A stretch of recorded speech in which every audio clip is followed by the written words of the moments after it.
Isang ina ang nagpadala ng video sa ating pong programa upang humingi ng responde para sa kasulukuyang sitwasyon ng kanilang pamilya. Dahil bukod sa hindi sapat ang kinikita ng kanyang asawa upang itaguyod ang 6 nilang anak. Ang isa pa sa kanyang anak, meron pong cerebral palsy. Kaya naman hindi na tayo nagdalawang isip at agad na tayong rumisponde.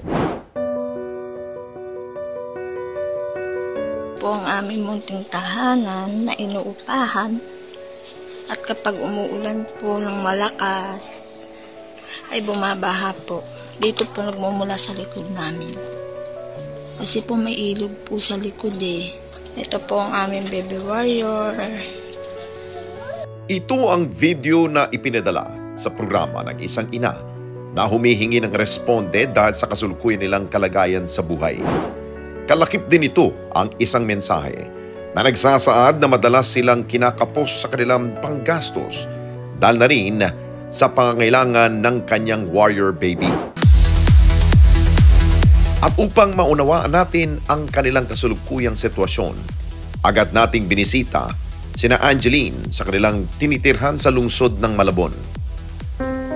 Dinatna natin siya sa maliit na kwartong ito kung saan sila umuupa kasama ang kanyang 6 na anak at ang kanyang asawa.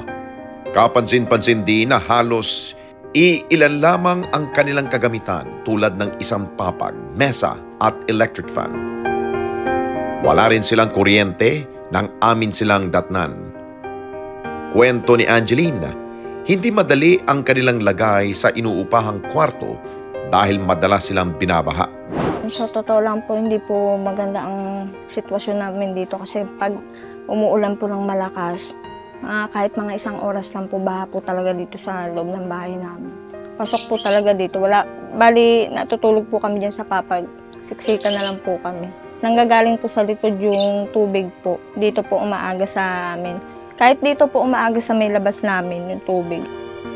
Bukod sa baha, wala rin silang maayos sa kuryente at tubig sa lugar. 1K a month po ang upa namin.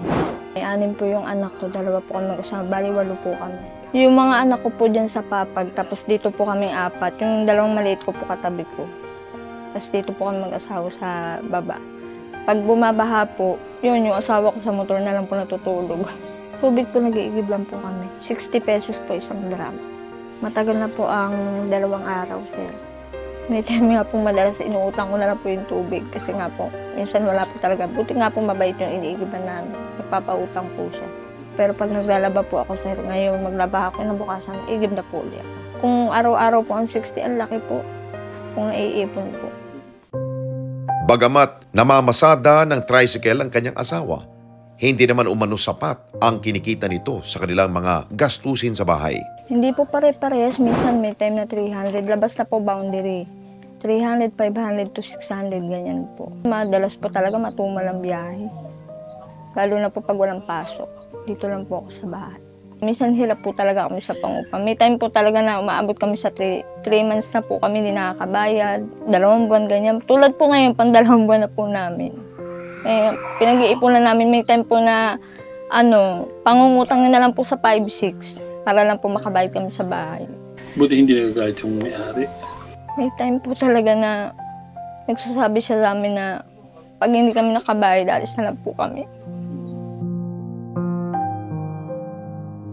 Madalas po namin nararanasan yung palayasin. Kasi nga po, minsan talaga wala po kami pambayad sa bahay. Ang hirap po talaga mangupahan, sir. Yun po talaga yung hinihiling ko magkaroon po ng kahit maliit na lupa po.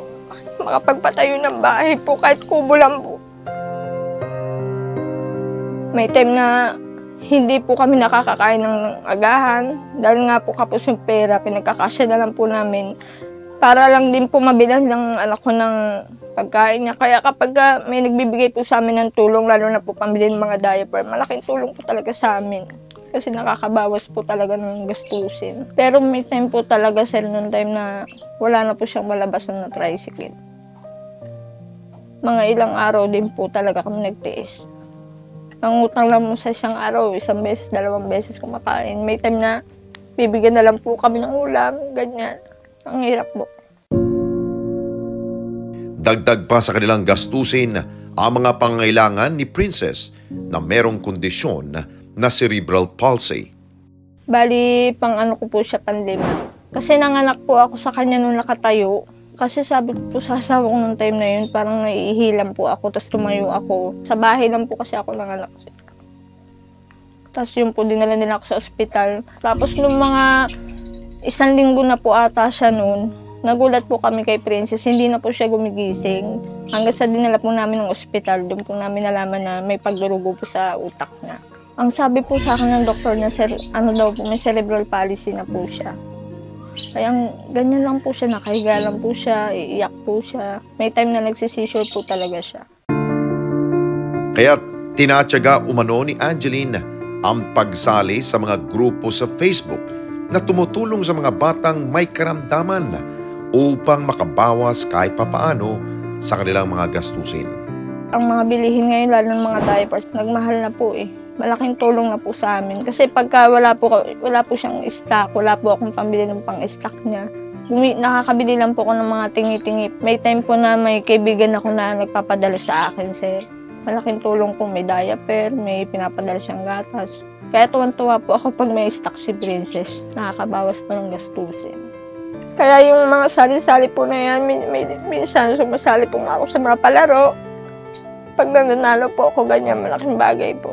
Kahit anong palaro na lang po masalian, ganyan. At ang kanyang nais na responde, magkaroon sana ng munting negosyo na makatutulong para mabawasan ang kanilang mga alalahanin sa buhay. Gusto ko po sana, sir, pangkabuhayan po sana. Kung sakali pong magkaroon po ako ng pangkabuhayan, sir, ang laking bagay po kasi makakatulong ako sa mga bayarin dito, lalo na po sa pangangailangan ng mga anak ko. Nananawagan po ako sa mga nakakapanood, sa mga mabubuting puso po. Humihingi po kami na kahit na konting tulong po, lalo na sa pangangailangan ni Princess. Ang hirap po kasi ng buhay ngayon.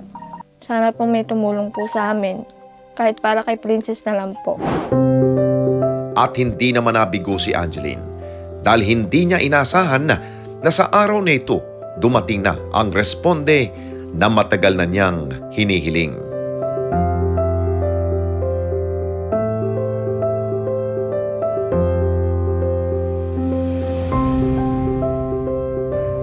Salamat po. Salamat po.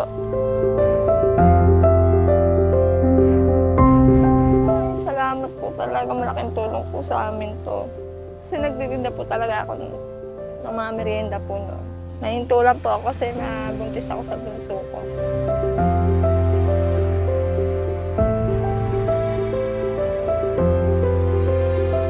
Maraming salamat po sa Responde Net 25. Hindi ko po ina-expect na darating po agad kayo. Salamat po kasi malaking tulong po talaga sa amin kung ibinigay niyo pong pangkabuhayan po.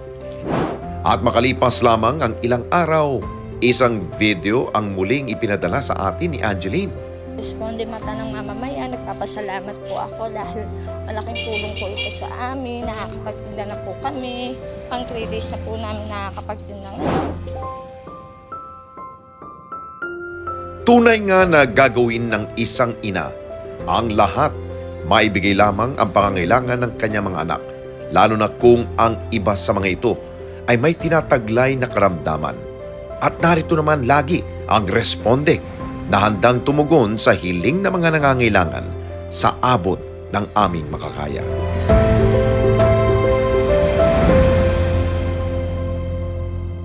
Mga kababayan, salamat po sa inyong pong pagsubaybay sa Responde Mata ng Mamamayan. Para mapanood pa ang iba pa naming pagresponde sa ating mga kababayan, i-click lamang ang subscribe button o i-follow lamang ang Net25 social media pages at Net25 TV.